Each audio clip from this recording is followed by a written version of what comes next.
nosso segundo bloco, aqui nesse café maravilhoso, que é o Café Mercearia, onde sempre somos recebidos com o maior carinho. Ju, fala pra gente como é que é a questão da reabilitação nas diversas patologias, porque a gente sabe que são várias. Quais são as mais comuns e como é que você trabalha, de uma forma geral, cada uma delas?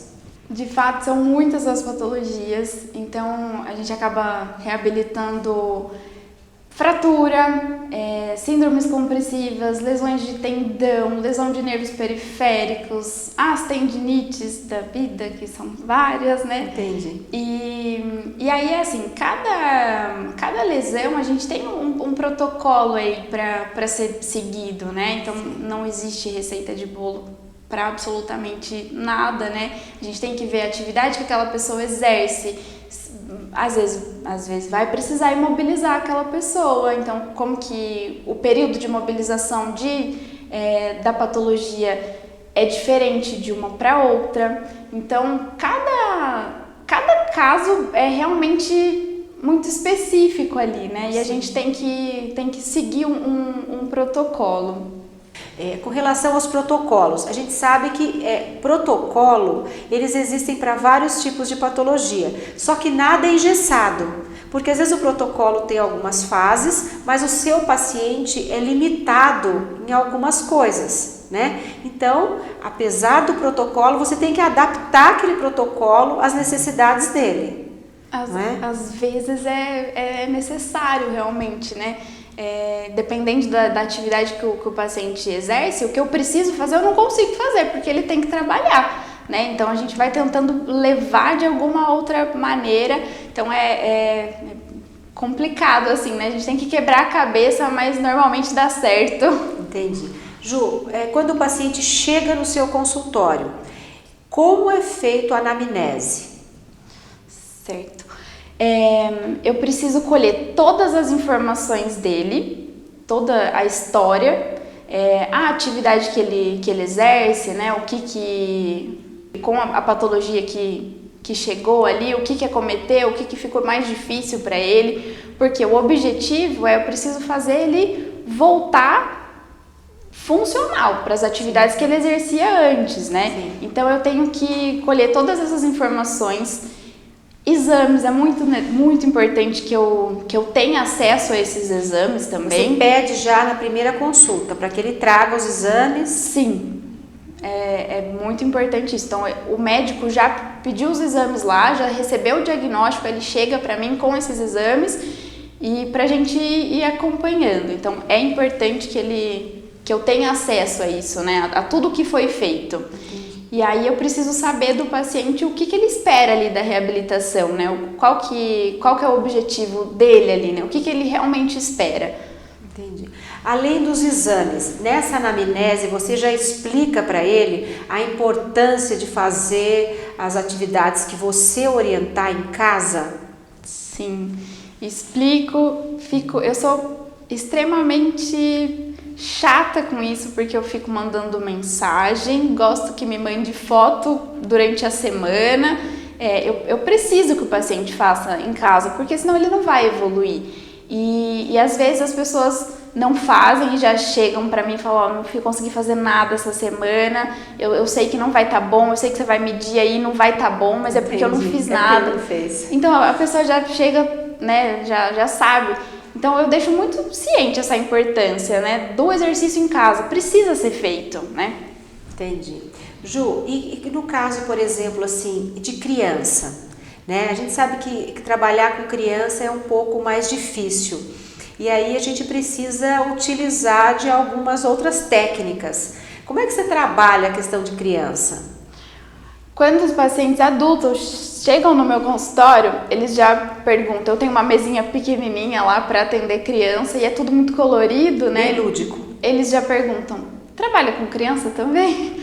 Porque com a criança eu não posso impor que ela faça um movimento, então tudo é brincando. Entendi. Então eu tenho que saber através da mãe ou através da criança mesmo o que ela mais gosta, o que mais chama a atenção dela, e através daquela atividade eu vou dar um jeito de atingir o meu objetivo ali. Entendi. Né? Durante a brincadeira, promover os movimentos que eu quero. Que você precisa. Exato. Então, na verdade, você avalia a idade da criança. Exato. Né? E você trabalha com as diversas idades também. Idosos também. Sim. E aí, com o idoso, como é que você faz essa questão desse trabalho? Porque, às vezes, o idoso tem uma certa dificuldade, tanto do entendimento, né, dependendo do grau da idade, da patologia, e aí a família, às vezes, que tem que estar fazendo esse exercício. Sim. E aí você passa esse exercício para a família. Como é que você trabalha essa questão do idoso? É fundamental aí no caso, né? Realmente dependendo da idade e de como está a cognição desse idoso, né? Eu preciso que alguém da família acompanhe isso. Então, para que não haja esquecimento, ou às vezes os idosos que chegam e tem o WhatsApp, por exemplo, eu filmo os exercícios e pode colar aí no WhatsApp. Esqueceu de algum, dá uma olhadinha lá. Né? Hoje em dia tem várias formas da gente estar lembrando, ou escrevendo, ou um desenho, que for mais fácil, mais acessível, né? Exato. Para o paciente. E aí, na reabilitação da mão, principalmente, né? Então, eu sempre falo, é necessário fazer o exercício, mas eu preciso que você use a mão. Então, durante o nosso dia, por exemplo, eu estou falando com as minhas mãos, né? Uhum. A gente usa a mão para tudo. Então, eu sempre falo, se for a mão não dominante da pessoa, durante o período inicial ali da reabilitação, eu falo, vamos tentar fazer tudo só com a mão que não é só dominante, só com a mão que foi lesionada. Então, escovar os dentes, pentear cabelo, segurar o sabonete, se alimentar. Por mais que, e eu sempre falo, é difícil porque a pessoa não é a mão dominante dela, mas eu preciso colocar aquela mão para funcionar, eu preciso que o cérebro entenda que aquela mão já pode entrar em atividade, né? Ela não está mais imobilizada, então ela pode funcionar. Quando é a mão dominante já é mais fácil, né? Que aí eu falo, pode fazer tudo com essa mão, fique tranquilo, pode fazer tudo. Às vezes as pessoas adotam uma postura de tipóia, né? Que nem existe mais a tipóia ali, mas a pessoa ainda fica ali protegendo o membro, Com medo, né? na verdade, né? A pessoa tem um pouco de receio, de medo. Sim, e aí eu falo, pode esquecer, vai fazer tudo com essa mão. Lavar o cabelo, pentear, tudo. E aí, nessas atividades do dia a dia, né? Nessas atividades de vida diária mesmo, a pessoa vai fazendo as coisas e nem percebe. E aí a gente já vai ajudando na Exatamente. reabilitação. Que ótimo. Ju, quando a pessoa perde um membro, por exemplo, como é que é feito esse trabalho? Porque às vezes a pessoa daí fica limitada, porque ela às vezes é um membro dominante. E aí o outro membro ela vai ter que reaprender. Como é que é feito esse trabalho? Você faz esse trabalho? Como que ele é feito? Sim. Primeiro existe todos os cuidados que tem que ser feito com o membro que foi amputado, né, em relação ao coto, à sensibilidade. Então a gente vai ter que trabalhar aquele membro ali. Tem a sensação fantasma também. Então assim, a gente tem que trabalhar aquele membro. E depende do caso e depende do membro também, né? Às vezes a pessoa quer usar uma prótese, então o treino vai ser direcionado para prótese ela conseguir mesmo. fazer a adaptação da prótese. Exato, então o preparo do coto para entrar aí essa prótese. E às vezes a pessoa não quer e aí vai realmente precisar fazer a transferência de dominância, né? Vai ter que mudar a dominância dela, então vai ter que ser feito todo o treino do outro lado. Então é algo que é diário ali, muito exercício, porque ela vai precisar realmente aprender com o outro lado, né? E na verdade também, às vezes ela vai colocar essa prótese, mas demanda um tempo. Muito tempo. Né? Então ela precisa utilizar o outro membro, né, para fortalecer, porque se for uma adaptação, por exemplo, de membro inferior, ela vai colocar uma prótese e o outro precisa estar fortalecido. Sim. E aí você trabalha primeiro o membro que não foi amputado, como é que você faz isso? Imediato à amputação, o membro precisa ser trabalhado ali, né? E aí assim, como de membro superior vai exigir esforço, óbvio, né? Muito esforço, mas é muito diferente o trabalho da reabilitação do membro inferior, né? Entendi. Então, o foco principal ali vai ser o membro que foi amputado, e a hora que tiver tudo certinho em relação à sensibilidade, ao coto, cicatrização, e aí a gente vai transferindo essa dominância quase que paralelo, mas a primeira coisa, o membro precisa ser trabalhado, o membro que foi amputado. Entendi. E aí você vai fazendo isso junto porque o outro tem que estar fortalecido. Às vezes, nem o caso, né, do membro superior, nem forte o suficiente, assim, né, mas com destreza o suficiente para fazer atividades que ele não fazia antes, né.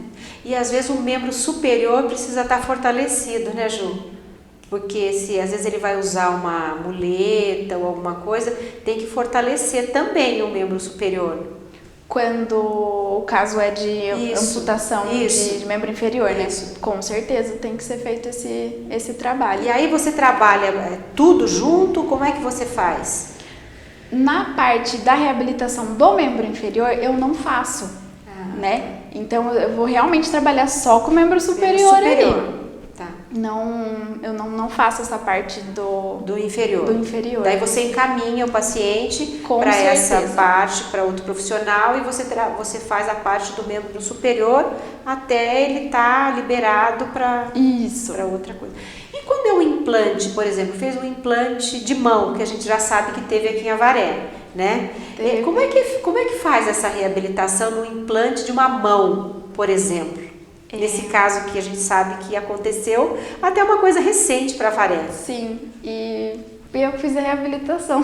Então, e como é que é feita essa reabilitação de um implante, que é uma coisa que a gente quase não vê? Olha, foi uma cirurgia maravilhosa, e foi muito tempo de tratamento. O paciente, ele era de outra cidade, ele vinha certinho pro tratamento, fez certinho, fazia exercício em casa e a gente trocava órteses, então a gente precisou de vários recursos ali e no final ele ficou funcional e satisfeito com o resultado, mas ele se dedicou muito. É porque aí é uma coisa muito específica, né? Exatamente, então assim, é muito delicado, né, porque as estruturas são tempos de cicatrização diferentes uma da outra, então tem o momento de espera, aí a gente pode já intervir, mas tem que intervir com cuidado, né? Então tem que respeitar muito esses tempos, né? Ô Ju, eu vi que você trouxe aqui 2 órteses, né? Você faz essas órteses, você trabalha com essas órteses, como que é? A órtese, ela é um dispositivo que ajuda muitíssimo a gente. Ela é um recurso muito importante para a reabilitação. E então assim, o objetivo dela, ultimamente, né, agora recentemente, tem sido usado muito até para substituir o gesso, né, porque ela consegue imobilizar a articulação necessária, é muito leve. Eu vi mesmo. É mais higiênico, é mais fácil de lavar. Então, que é esse material, Ju? Termoplástico. Termoplástico. E a vantagem da órtese, né, é que, diferente daquelas que a gente pode comprar em farmácia, que normalmente são vendidas em PMG, né, certo. E elas não são rígidas, né, o termoplástico ele é bem rígido. E aí a gente consegue moldar exatamente na anatomia da pessoa. Então, assim, a órtese é exclusiva sua. Ela só cabe na tua mão. Entendi. Então, por isso que a importância dela ser feita, não adquirida numa loja convencional, digamos assim. Porque aí é sob medida. Exatamente. E o fato dela ser confeccionada, ela é uma placa, então a gente corta, desenha a mão do paciente e moldo nele, né? Então, o fato dela ser confeccionada, às vezes também a gente tem alguns casos que a gente precisa inventar ali, falar o que ele precisa é isso. Então, a gente vai tentar desenvolver alguma exatamente para aquele caso, né? E a vantagem dela ser higiênica, né? É um material que a gente está vendo aqui que dá para ser lavado, Sim. feito uma desinfecção, se precisar. Exato. Nossa, excelente, Ju. E Juliana, qual que é a diferença da órtese e prótese? A órtese, ela é esse dispositivo aí que ela vai imobilizar. Eu só trouxe órtese estática aqui, né? Mas tem órtese que ela consegue promover o movimento. Então a gente pode usar componente elástico ou inelástico para a gente ganhar amplitude ou promover realmente o movimento. Ela vai apoiar ali a articulação, né? Depende do nosso objetivo. Já a prótese, ela vai substituir um membro, né? Então ela vai ter aí não necessariamente a função, mas ela pode ser funcional e ela pode ser estética, né? Agora tem inúmeros modelos, né, de prótese, mas a diferença é que a prótese substitui, né, um membro. Então tá bom, Ju, nós estamos chegando ao nosso final do segundo bloco e eu gostaria de agradecer muito a sua participação aqui na do Vale Saúde, foi um prazer conversar com você. E aí, se você quiser fazer as considerações finais, fique à vontade. Bom, muitíssimo obrigado, muito importante falar da TO, obrigado por essa oportunidade, e é isso.